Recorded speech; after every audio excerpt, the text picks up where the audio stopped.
Hello, welcome back to the channel, and today we'll be talking about the best safeties in college football. Now, I know safeties get a little tricky. There's some slot corners on here, but we're doing what we're doing here, right? Just we'll go through it here. We'll start with Damani Richardson, the safety out of the A&M Aggies.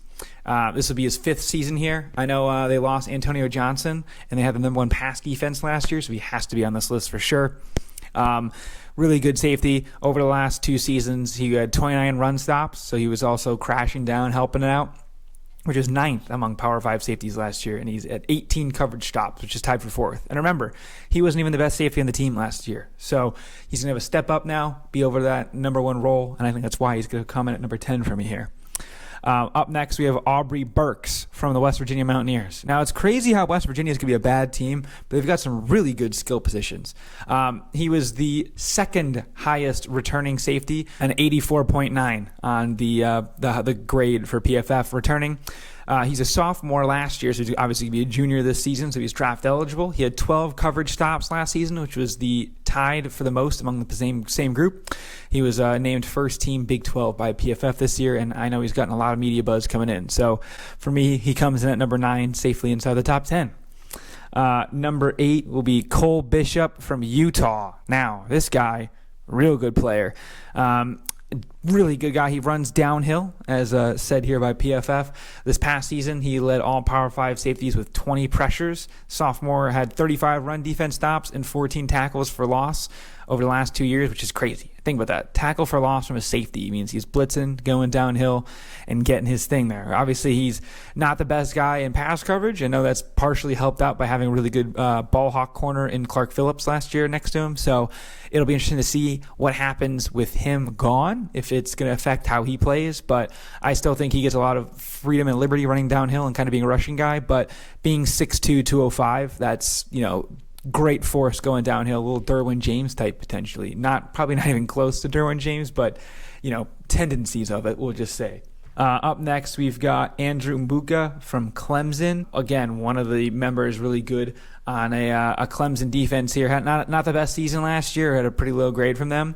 But if you look at the way the Clemson defense was, everyone was hurt. It was super dysfunctional. But now they're going to get some chemistry behind it. They've got a better schedule. They'll start to get their swagger back a little bit. I think we're going to see a lot out of this Clemson defense, and I'm super excited to see what happens. So he had a good freshman year, a bad last year, maybe another up year here as a junior.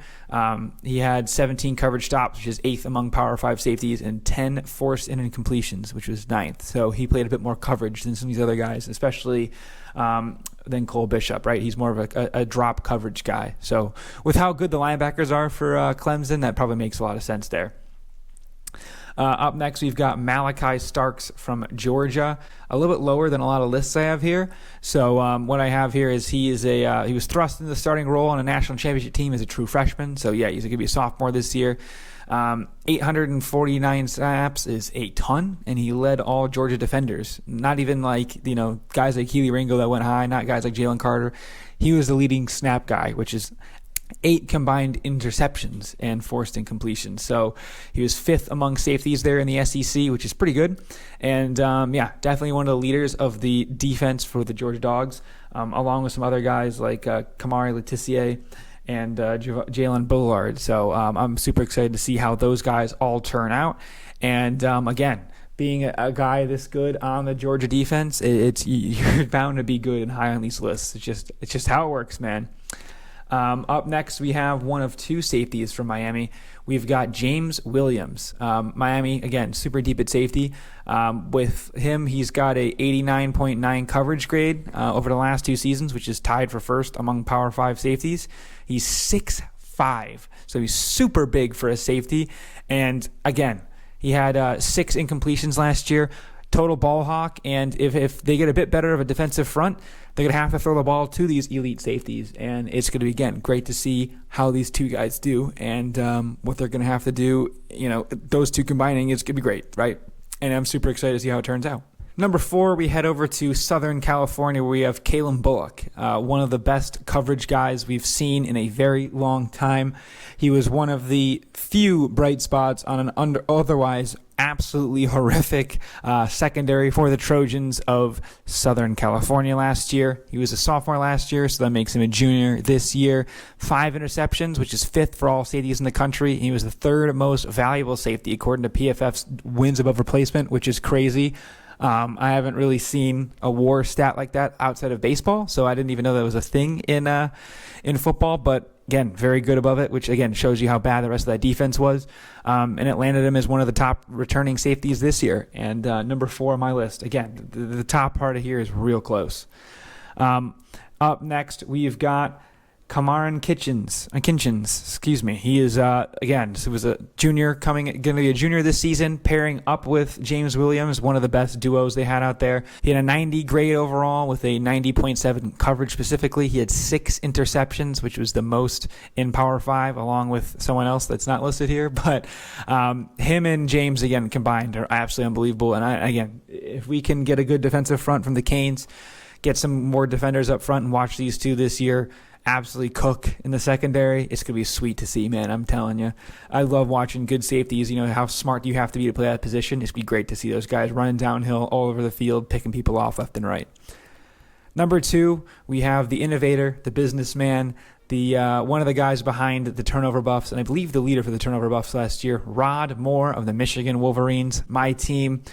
Most well-rounded safety. Again, it's really coming into a long line of good safeties and defensive backs. Obviously, look at Dax Hill most recently. And he was one of 2 safeties last year who earned 80-plus grades in both coverage and in run defense. So he's a guy that does it all. Him and Brian Branch, right? Brian Branch went early 2nd round. So that's some pretty good company, man. I'm telling you.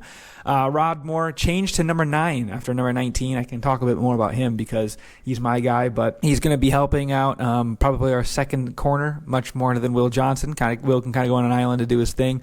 He'll either help out in the run game, help that run defense out with our good linebackers, or he can help, take care of business with corner number 2 and help him out there as well. So with him and Will Johnson and Mike Sandestro, that those defenses be good. Just figure out corner 2 and corner 3, and it's game over, guys.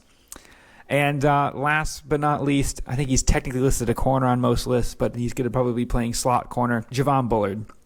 All right, super good player. I'm very high on him. I know it's probably crazy to have him number 1 as a safety. I don't even know if he technically plays there right now, but most known for his now infamous hit on Marvin Harrison Jr. I think most people think of it as him.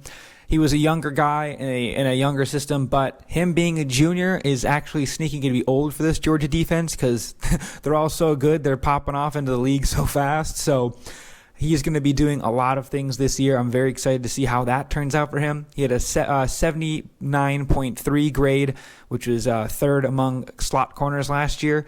Again, he's not going to be the good slot corner that Mikey is, but he has a versatility of playing as a safety. He surrendered 0.88 yards per coverage and snap from the slot, which is insane, and 82.6 grade in zone coverage. So he can play a bit more zone, which is, I think some guys use it more in the NFL. It depends on the system again.